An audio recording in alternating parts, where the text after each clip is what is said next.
Hello and welcome to the latest episode of the Alberta Trail series. Today we're taking a short lazy hike around Lake Minnewanka. This lake is located in the eastern area of Banff National Park and it's only 5 kilometers north of the town site of Banff. To get to the lake, you would head north on Banff Avenue from Banff, or if you're coming from the Trans-Canada Highway, you would take the Banff Avenue exit and you would head north again. Banff Avenue turns into Lake Minnewanka Scenic Drive. This is a loop which is partially closed in the winter. In the summer, whichever way you take, it will take you to the lake. And the road really lives up to its name. It is a beautiful drive. Although a short one, you would enjoy the woods and majestic mountains around you.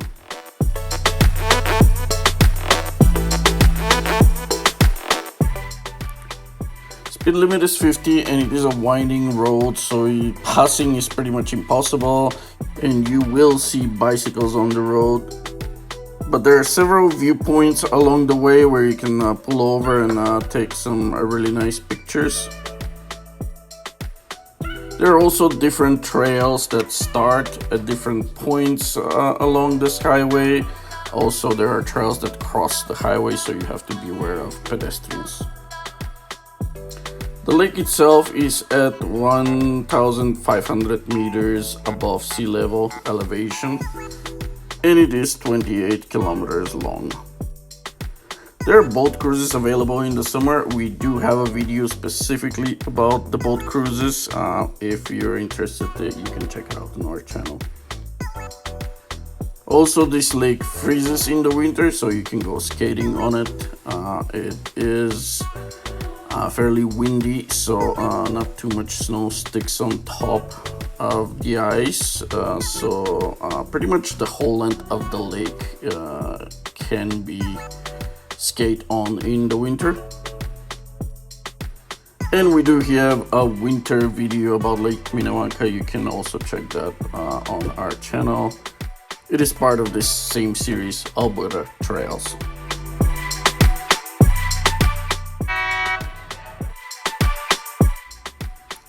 The lake is pretty cold. It is glacier fed. I don't think you can really go swimming in it unless you're really brave. But the water is really inviting, like it's beautiful, crystal clear. And on a hot summer day, I just couldn't resist and dip my toes in it. And at the back, you can see the boats for the boat cruises.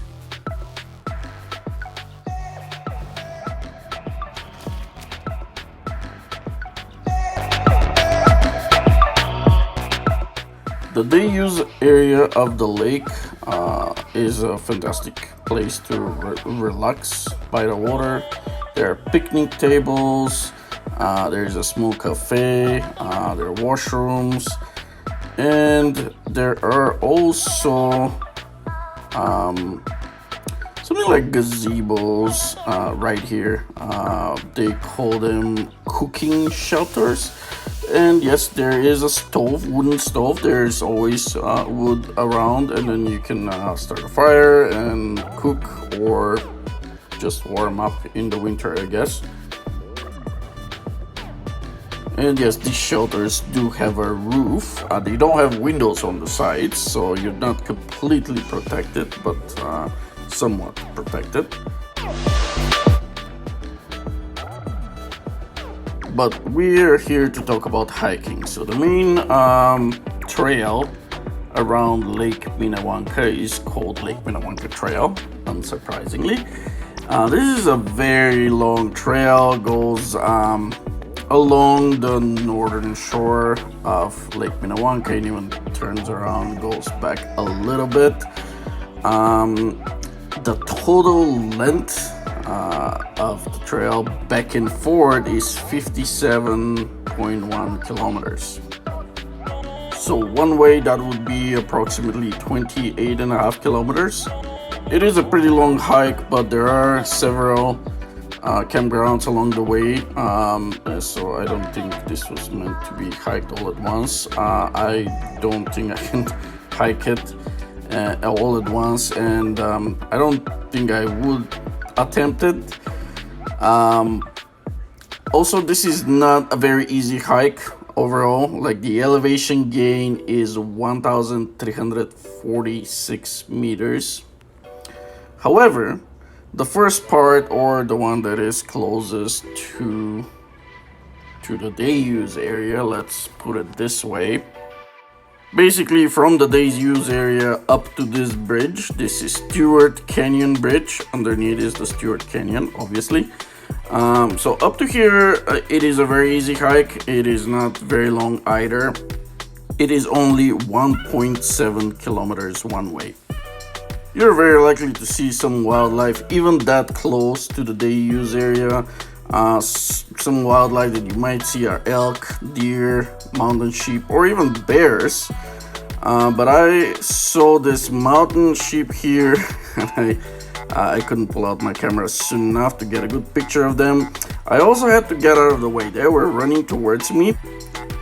And it is a good idea not to be confrontational with any type of wildlife. You don't want to stand in front of them. They looked like they were spooked. They were probably chased by something. So I was a little more concerned about what was chasing them. But anyways, yeah, I got out of the way, and I only managed to snap this few photos. Here I'm on my way back, but if you continue your hike, there are several branches off the Lake Minnewanka Trail going to Mount Elmer, Mount Costigan, and Saddle Peak. Another trail that branches off Lake Minnewanka Trail is Devil's Gap. And this is lightly trafficked 9-kilometer one-way trail with elevation gain of only 344 meters. But this is way at the eastern end of Lake Minnewanka. It is really far to get there.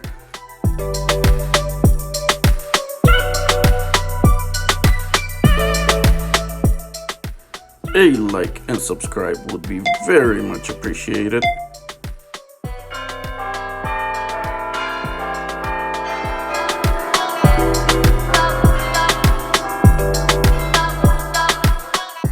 And don't forget that notification button that will notify you every time we upload awesome videos like this one.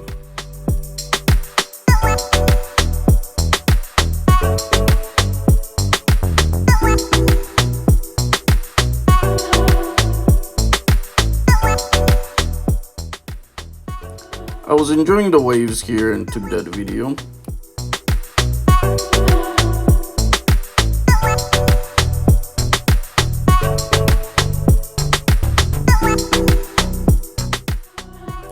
But we're back on Lake Minnewanka Scenic Drive, and we're heading towards Banff. The entire length of Lake Minnewanka Scenic Drive loop is 24 kilometers, but this is all around and back. One way would be less than half of that.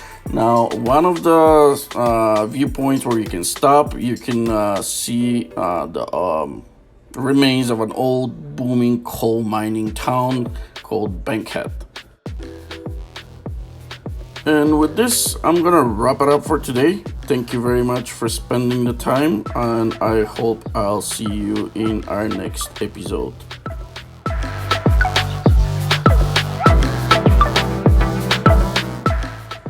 Goodbye.